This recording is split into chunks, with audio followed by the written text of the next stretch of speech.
Assalamualaikum warahmatullahi wabarakatuh. Jumpa lagi dengan pertemuan kedua daring dengan saya, Ibu Eli Kurniawati. Di sini pada pembelajaran Jumat 1 Oktober 2021, kita akan membahas tentang teknologi yang terinspirasi dari struktur jaringan tumbuhan. Nah, adik-adik sekalian, kita kemarin sudah bahas tentang struktur dan fungsi jaringan tumbuhan.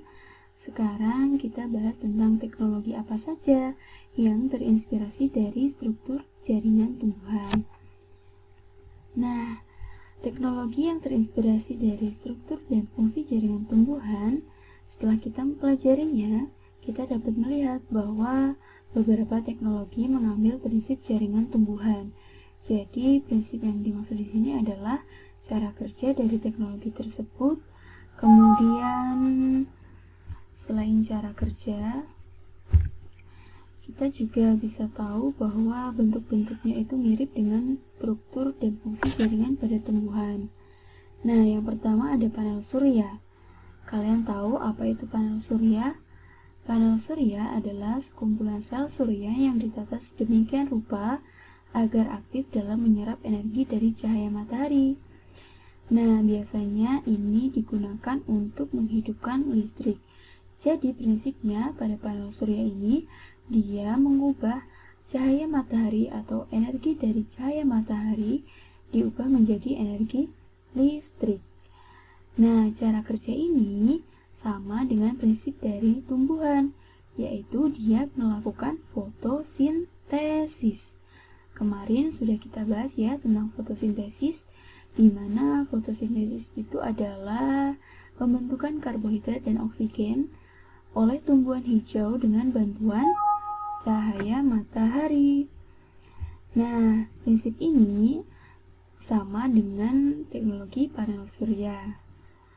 Jadi, energi cahaya yang diubah menjadi energi listrik kemudian digunakan untuk menghidupkan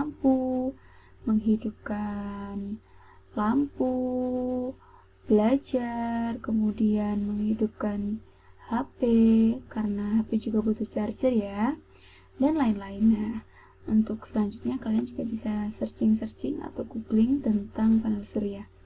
Yang kedua ada sensor cahaya, anak-anak. Nah, sensor cahaya ini adalah alat yang digunakan dalam bidang elektronik, di mana alat ini dapat mengubah besaran cahaya menjadi besaran listrik. Nah, sama-sama mengubah energi cahaya menjadi besaran listrik. Cara kerja alat ini adalah mengubah foton menjadi elektron. Foton itu adalah salah satu cahaya matahari, di mana cahaya matahari itu kan warnanya nggak selalu putih atau terang ya, tapi sebenarnya cahaya matahari itu adalah Magico Hibiniu. Nah, salah satunya foton, dia mengubah foton menjadi elektron. Elektron itu kita tahu ya bahwa dia itu bermuatan negatif dan dia itu termasuk arus listrik. Nah, seperti halnya tumbuhan kaktus. Nah, ini nih, tumbuhan kaktus yang belum pernah kita bahas. Pada tumbuhan kaktus, itu dia memiliki sensor cahaya pada stomata. Nah, stomatanya itu di mana, Bu? Kan kaktus tidak memiliki daun. Nah, ada kok kaktus yang memiliki daun, dan biasanya daun pada kaktus itu bermodifikasi. Seperti itu ya, menjadi duri dan lain-lain.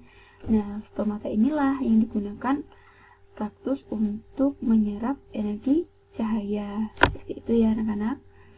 Selanjutnya adalah lapisan pelindung. Nah, ini yang biasanya main mobil-mobilan atau di rumah punya mobil beneran ya, sama di rumah punya sepeda motor. Nah, itu biasanya kan setelah nyuci kan kita menggunakan lapisan pelindung ya. Nah, lapisan pelindung ini memiliki cara kerja seperti lapisan pelindung yang terdapat di daun. Nah, jaringan apa saja? Yaitu lapisan luar yang disebut dengan kutikula. Jadi di daun, beberapa daun ya anak-anak, tidak semua daun.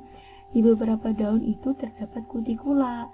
Nah, contohnya pada tumbuhan teratai atau talas, di mana lapisan kutikula ini menjaga daun agar tetap kering. Sama halnya dengan lapisan pelindung. Lapisan pelindung yang kalian biasa gunakan di mobil atau di sepeda itu prinsipnya sama, yaitu melindungi dari goresan dan debu. Seperti itu ya. Kemudian ada paving. Nah, seperti paving yang ada di MTS kita ya, di madrasah kita, di mana paving ini merupakan produk bahan bangunan yang berfungsi untuk menyerap air hujan ke dalam tanah. Nah, apa yang mirip dengan tumbuhan, Bu? Nah, yang mirip dengan tumbuhan adalah bentuknya, anak-anak. Nah, bentuknya ini segi 6, di mana dia ini memiliki ruang antar sel. Maksudnya ruang antar sel itu adalah, coba kalian perhatikan. Nah, ini kan ketika ditata ini terdapat ruang ya. Nah, garis-garisnya ini loh maksudnya. Ini kan terdapat ruang. Nah, ini dimaksud dengan ruang antar sel. Sama dengan pada jaringan parenkim yang terdapat pada daun. Jadi nanti kalau kalian sudah ada kesempatan untuk praktikum daun, nanti kalian bisa tahu kalau pada jaringan parenkim itu bentuknya seperti paving. Selanjutnya ada pembangkit listrik tenaga surya. Nah, ini sama ya anak-anak dengan panel surya tadi, cuman yang membedakan adalah bentuknya sama dengan bunga matahari. Untuk fungsinya dan cara kerjanya juga sama dengan panel surya. Kemudian charger karya Vivian Muller. Nah, ini charger yang unik ya anak-anak, dimana charger ini dia memanfaatkan energi cahaya matahari untuk mengecas HP kalian. Nah, jika diamati, charger ini bentuknya seperti pohon bonsai. Nah, siapa nih di rumah yang memiliki pohon bonsai? Nah, jika diamati sama ya, seperti pohon bonsai yang terdapat di rumah kalian. Dan memanfaatkan cahaya matahari, bukan memanfaatkan listrik. Nah, pada pertemuan daring kedua ini, Ibu akan memberikan tugas kepada kalian, tapi tugasnya kali ini tidak dikumpulkan ya. Nah, silakan dikerjakan penilaian harian halaman 38 sampai dengan 40 yang ROM 1 dan 2. Di situ ada ABC-an sebanyak 20 dan uraian sebanyak 5. Dikerjakan di LKS IPA kalian. Minggu depan kita koreksi bersama di kelas pada tatap muka. Nah, jangan lupa dikerjakan karena pada pertemuan tatap muka akan kita koreksi bersama, jadi diusahakan harus dikerjakan sendiri ya. Jadi pertemuan tatap muka yang akan datang kita tidak bahas materi tapi hanya mengoreksi soal-soal saja.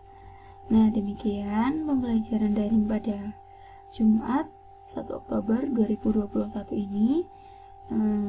Semoga kalian di rumah menyimak video saya dan tetap semangat belajar, jaga kesehatan, dan sampai jumpa di pertemuan selanjutnya. Sekian dan terima kasih. Wassalamualaikum warahmatullahi wabarakatuh.